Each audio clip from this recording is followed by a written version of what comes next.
Some of you may recall a video that I released back in May of 2021, where I talked about an upcoming fantasy RPG which at the time was called Forsaken Realms Exodus Rising. Well, that game is still in development, and it's actually gone through quite a lot of updates and changes, and this also goes for the name of the game. So in today's video, I'm going to update and introduce some of you to this upcoming single-player story-driven RPG that's now going by the name of Forsaken Realms Vahrin's Call. This is an indie Fable-inspired RPG that really caught my eye last year, and I think it's going to do the same for some of you. So without further ado, let's jump into the world of Leda. Please keep in mind that the gameplay footage I'm showing in this video is of course the game in development, and some of it might go even as far back as pre-alpha footage, so judge accordingly. The first thing I want to quickly talk about is the name change. The game was changed from Forsaken Realms Exodus Rising to Forsaken Realms Vahrin's Call, not only because it sounded better to the devs and the fans who have been vocal about it, but more importantly, the devs have said that it makes a lot more sense for the actual game.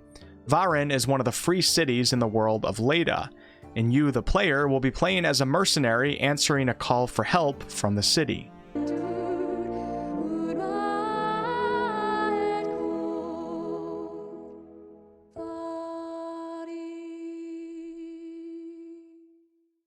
So from what I understand, there's a great city in the south called Faramore, and it stands as a bastion of light against darkness.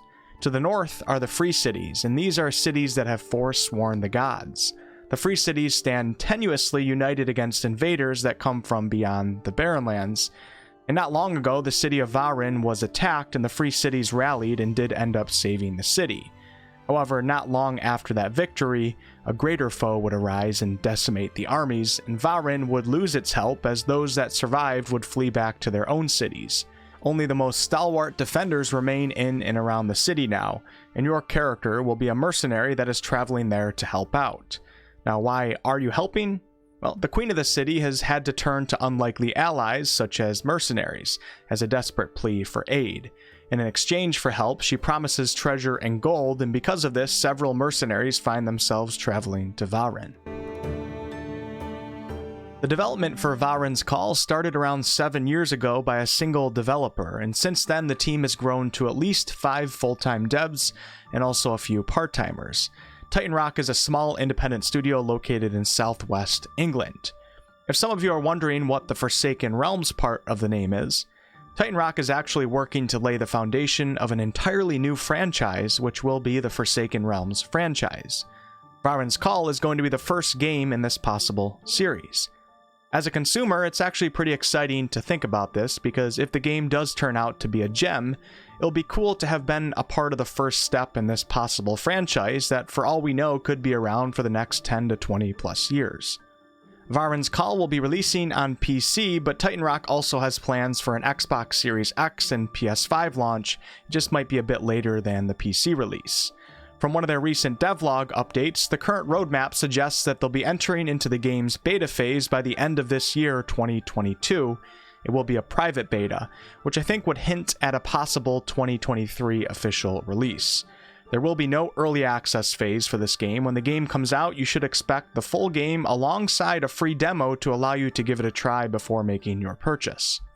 As someone who has been following this game for quite a while now, I encourage those of you who like what you hear and see to go over to Steam and at the very least just wishlist this game, which is completely free. It seems like doing something as little as that is actually helping a lot for this game's development and really motivating the devs to continue to do what they're doing. Alright, now let's get into some more details on the game itself. As many of you have likely already noticed, the world of Leda is a rather colorful, vibrant fantasy world.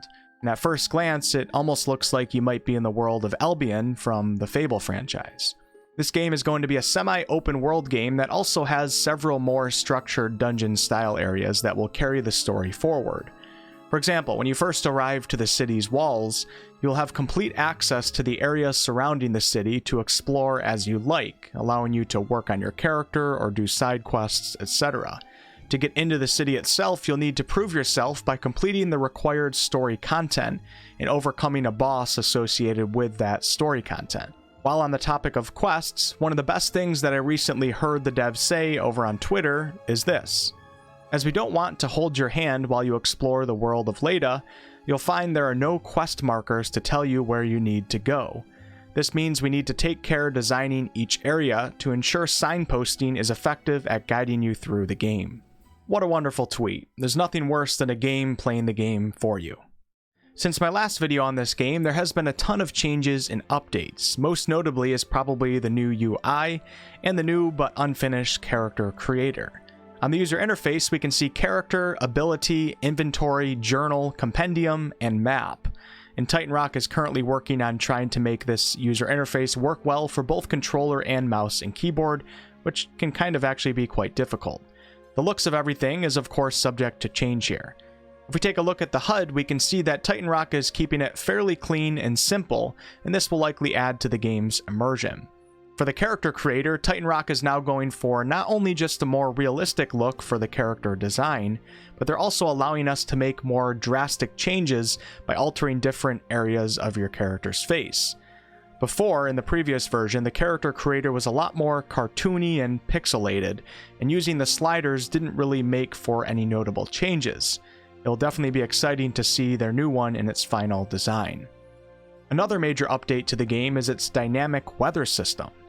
Things like this and hearing the devs talk about it really gives off the feeling that the developers are very passionate about their project.